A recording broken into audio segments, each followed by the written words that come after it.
السلام عليكم ورحمة الله وبركاته. اللهم صل وسلم وبارك على سيدنا محمد. ازيكم يا حبايبي، عاملين ايه؟ يا رب تكونوا في احسن صحة وفي احسن حال. النهارده بقى اكمل معاكم الروتين. انا كنت خلاص الروتين اللي فات خلصت اوضه الاطفال، طلعت من اوضه الاطفال على الطرقة، عملتها كده بسرعة. بس الطرقة دي كان فيها حوض وش وكان فيها مراية، فانا دخلت حوض الوش ده في الحمام، والمرايه كمان دخلتها في الحمام، وعملت هنا صرف اوتوماتيك وصرف عادي. قلت عشان لو جبت غساله اوتوماتيك يبقى عندي الصرف. هنا بقى شلت الفرشه وهكنس وهسيق كده. قلت ايه، اخدها من جوه لبره، لان كل مره بروق من بره اجي على جوه ابقى مش قادره. قلت لا، المره دي هاخدها من بره لجوه. فاخدت كده اوضه الاطفال وطلعت على طول على الطرقه وهدخل بقى على المطبخ عشان ايه اخلص الاكل الاول. هنا بقى زي ما انتم شايفين كده عملت اخر دور في الغسيل حطيته، وسيقت الطرقه كده وكنستها. الطرقه دي جنب اوضه الاطفال، يعني الطرقه دي فيها الباب ده بتاع الصاله جنب اوضه الاطفال، وجنب مني المطبخ وجنبه الحمام. هو ده الجزء ده فيه كده، في المطبخ والحمام واوضه الاطفال. والطرقه دي بره بقى في الصاله وفي صاله تانية وفي اوضه النوم. هتشوفوا برضو كل ده وانا بعمل روتينات ايه، بس انا المره دي هعمل روتين في المطبخ بس عشان المطبخ كان مكركب عندي انتوا شايفين. هنا بقى هعمل ايه. انا بصراحه ما عنديش سخان، عندي سخان اللي هو الغاز اللي انتوا شايفينه اللي هو جنب التقفيله ده، بس صرفت عليه كتير قوي وبيتصلح شهر ويبوظ، يعني بصراحه جاب اخره. فانا صرفت عليه كتير وبيبوظ، قلت لا خساره في التصليح بقى. انا هعمل ايه، هجيب ان شاء الله سخان جديد، بس انا مش متوفر معايا فلوس دلوقتي. فانا قلت ايه خلاص، همشي نفسي بسخن ميه كده، اغسل المواعين، اسخن ميه، احمل بنات وكده. وقلت ايه خلاص مش وقته دلوقتي، اما اخلص الحاجه اللي انا بداتها ابقى اكمل ايه، آه، اجيب سخان. هنا بقى يا حبايبي الورق الابيض ده خلص، رحت اجيبه لقيته خلص. لسه بقى الراجل قال لي اصبري اسبوع، لسه بقى بعد اسبوع هشوفه جاب ولا ما جابش. منزل لون سيمون، يعني اول يعني ممكن زي سن الفيل كده، يعني اول درجات البيج. ممكن اجيب من ده، يا اما اول درجات الرصاصي يا اما اول درجات البيج. هجيب حاجه فاتحه برضو بس عشان اكمل المطبخ واتفضي منه. هنا بقى تقفلت الحوض، شفت اللي بيجي يكحلها بيعميها، محمود جاي يصلح لي تقفيلة الحوض، فصصها لي من بعضها. فبقيت كل ما اقف الاقي تقفيلة الحوض بتتفصص وبتقع. فانا هاخدها واوديها لبتاع ألمونتان يركب لي 3 رجول جداد وايه، ويصلح لي الكسر اللي محمود كسرهولي، عشان هي طبعا خسارة وجديدة. فقلت خلاص انا ايه هحاول اصلبها كده اي تصليبة لحد ايه ما اشوف هعمل ايه. هنا بقى ببدأ ايه اغسل المواعين كده. انا امبارح كنت عاملة عدس، هو يوم بيشيل يوم، يوم اعمل اكلة بسيطة ويوم اعمل لهم اكلة ايه حلوة. فانا امبارح كنت عاملة عدس وايه والحمد لله خلصوه. فقلت خلاص النهاردة بقى اعمل ايه سمك. فقلت ايه اغسل بقى معاكم كده المواعين. انا طبعا قبلها كنت عاملة روتين معاكم في اوضة الاطفال، في الفيديو اللي قبل ده على طول. هنا بقى كان محمد صحي وبيسنن وكل شوية عايز ايه، عايزني اقعد بيه، وانا طبعا عيالي في الدرس وبيجوا جعانين وعايزين ياكلوا، ومحمود بيجي من شغله عايز ياكل. فما ينفعش ايه، يعني مش مبرر ان انا اقعد اقول لهم ايه ده انا كنت قاعده باخوكوا عشان بيعيط وكده. فات يلعبوه ويسلوه على ما ايه اخلص برضو ايه اللي ورايا. لان لو قعدت بيه مش ما يعني مش شويه وهيسكت، لا انا بنيمه بينام دقيقتين وبيصحى يعيط. فانا عايزه اخلص شغلي برضو عشان ايه اقعد بيه. فلعبت بيه مش هقعد دقيقتين ولا ربع ساعه ولا ساعه، لا محمد مقرف بيزن ومبقاش عايزني اقوم. فانا قلت لا اخلص اكلي الاول عشان اللي يجي ااكله.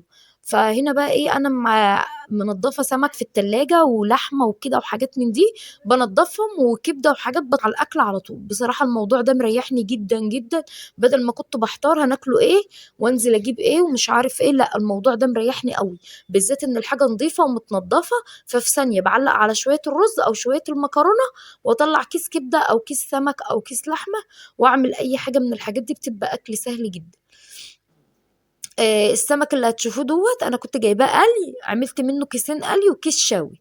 الشوي بعمل فيه ايه، بغسل النخاشيش واغسل السمكه من بره واحطه في الفريزر. ساعه الشوي بطلعه يفك وابعته يتشوي. السمك القلي بنضفه واغسله كويس قوي وعينه في الفريزر. اللحمه بقى بقطعها مكعبات على قدنا، اشوف كل واحد بياخد قد ايه وعينهم ايه في الفريز، احطهم في كيس في الفريز. فهنا كنت جايبه كيلو الا ربع لحمه برضو عملته على كيسين.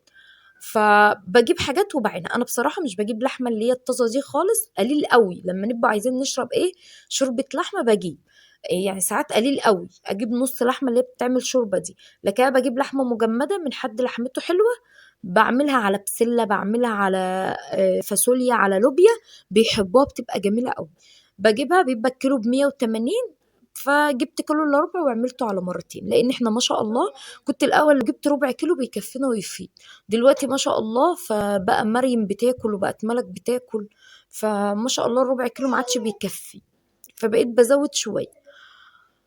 فهنا برضو كنت اجيب ايه آه يعني القليل كان بيكفي، دلوقتي ما عادش بيكفي لان احنا ما شاء الله بقينا ياما، وعيل بيطلع عيل يعمل، فما اعرفش احط اكل وعيل طالع وما اكلوش.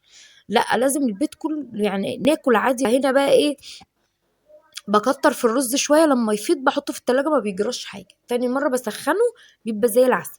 فهنا بقى ايه هعمل شويه رز كده. هنا دي اللي على البوتاجاز دي على فكره كانت كوبايه قهوه وفارت مني. مالك ما تعندوش؟ طب سيبي لمي العيش اللي على الارض ده بالله عليك. بس كده يا حبايب قلبي، غسلت البصله بتحمريها، وبعدين بتحطي الميه والميه تغلي غلوتين 3 تسرد لونها، تقومي حاطه شويه كمون وشويه قرفه وشويه ملح وشويه كركم، تاكلي احلى احلى رز دوقيه. انا بصراحه بعشق السمك بجميع انواعه، بحب السمك كله، اي سمك بحبه. فهنا بقى كنت عامله سمك، قلت ايه هعمل لحمه في بسله، ورجعت تاني قلت ايه كنت طول النهار بقى بصرف اللبن بتاع محمد ومرضوش يديهوني. فجيت بقى قلت لا والله ما انا مطلعه لحمه، مش عايزه اعمل لحمه، هعمل ايه سمك. طلعت بقى كده سمك وعلقت عليه. وهنا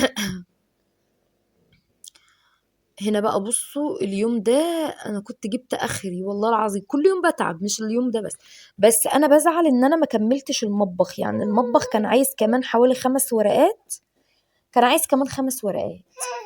فانا يا ريتني كنت جبتهم، بس الناس نزلوا هجمة على الورق الابيض، رحت عشان اجيب تاني ما لقيتش ولا ورقه بيضه في السوق كله.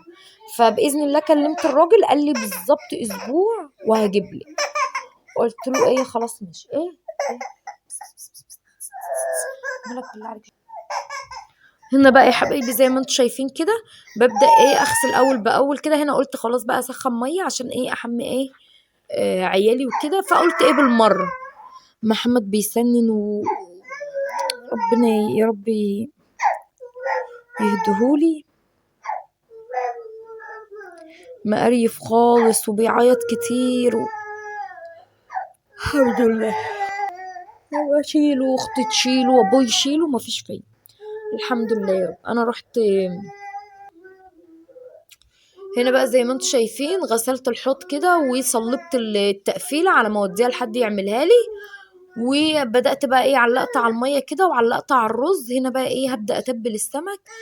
طبعا محمد ايه طول ما شايفني قدامه يعني ايه هادي شويه. اول بقى ما اروح اجيب حاجه ولا اعمل حاجه لا مش عايزني اشتغل ولا اعمل اي حاجه، يعني بروق بالعافيه والله تخاطيف كده.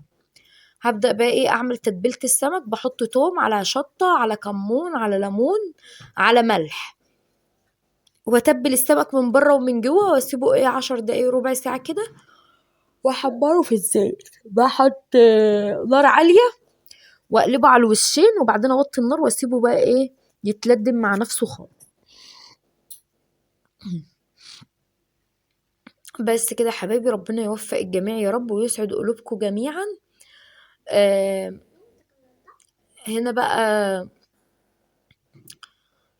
انا والله العظيم مش بفضى خالص عشان ايه يعني بصراحة والله العظيم ببقى باجي على اخر الليل ببقى مش قادرة. يعني اللي بتعمل شغلها دي بتعمل شغلها بتقعد ترتاح، انا بيبقى معايا عيل صغير بيقعد يزن وبيقعد يعيط وبيقعد بيقعد يزن وبيقعد يعيط عايزني اشيله عايزني اقعد بيه، فكل ده بيبقى مجهود عليا.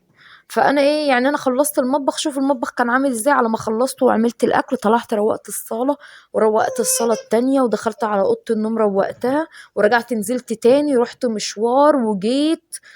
فاهمين انا يعني انا والله العظيم مش بقعد خالص الحمد لله، يعني ربنا يديني الصحه ويقويني. فطول ما في حاجة في شقتي أنا ما باعرفش أقعد. ربنا يوفق الجميع يا رب.